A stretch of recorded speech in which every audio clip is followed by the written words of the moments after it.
Hey, have you ever spent an hour scrolling through drone listings, dreaming about those cinematic 4K aerial shots, only to get a drone that barely lifts off straight out of the box?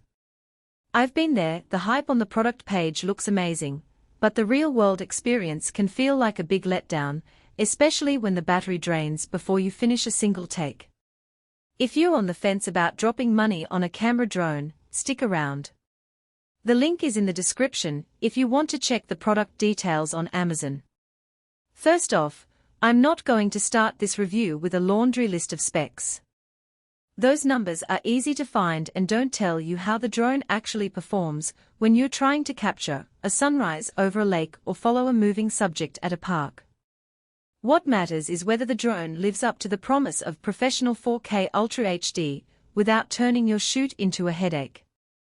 I've spent the last few weeks testing the K-brand 4K drone in a variety of real-world scenarios, from tight city streets to open fields, and I want to walk you through what worked, what didn't, and who should consider it.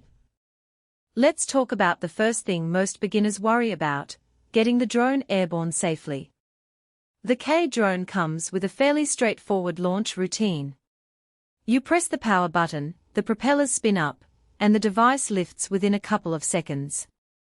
The remote's range is listed at 122 meters, and in my tests the signal stayed rock solid up to about 100 meters before I started seeing slight latency. That's fine for casual hobbyists who want to shoot a quick clip, but if you're aiming for professional production, where you need a wider safety margin, you might find the 100-meter sweet spot a little restrictive. Battery life is another common pain point. The advertisement touts a 20-minute flight time, which sounds respectable on paper. In practice, I got closer to 16 minutes of steady flight when I was actually recording 4K video.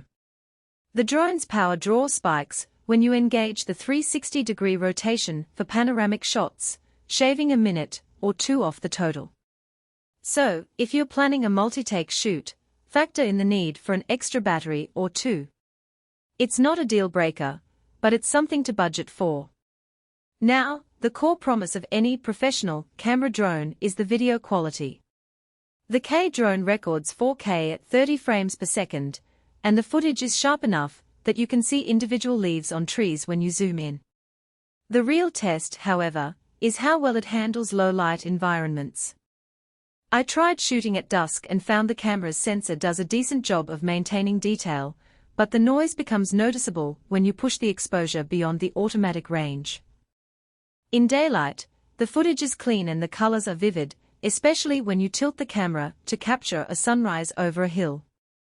If you're a wedding videographer who often works in dim interiors, you'll probably need to bring additional lighting or accept a grainier look.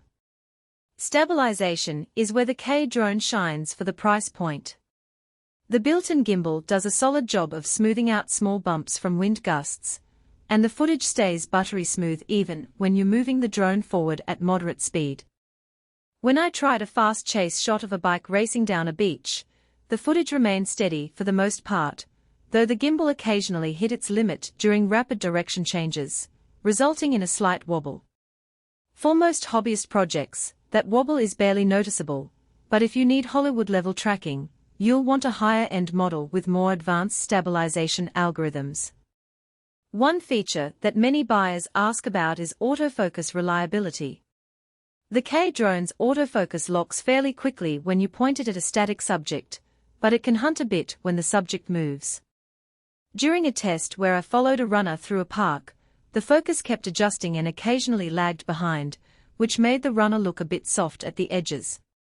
For static landscape shots, the autofocus is plenty reliable. For dynamic subjects, you may need to manually set focus or rely on post-production sharpening.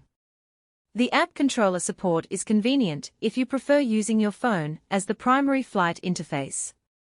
The companion app offers a live view, basic telemetry, and a few one-tap shooting modes. I found the UI a little cluttered at first. The menu hierarchy is nested, so you have to tap through several screens to change settings like white balance or frame rate.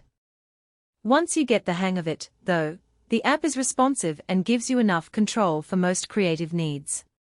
If you're used to more streamlined interfaces like DJI's, there will be a learning curve, but it's manageable. Who should actually buy this drone?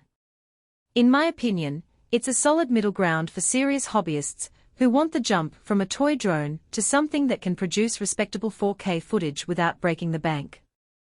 If you're a creator who needs a reliable tool for occasional marketing videos, real estate tours, or social media content, the K drone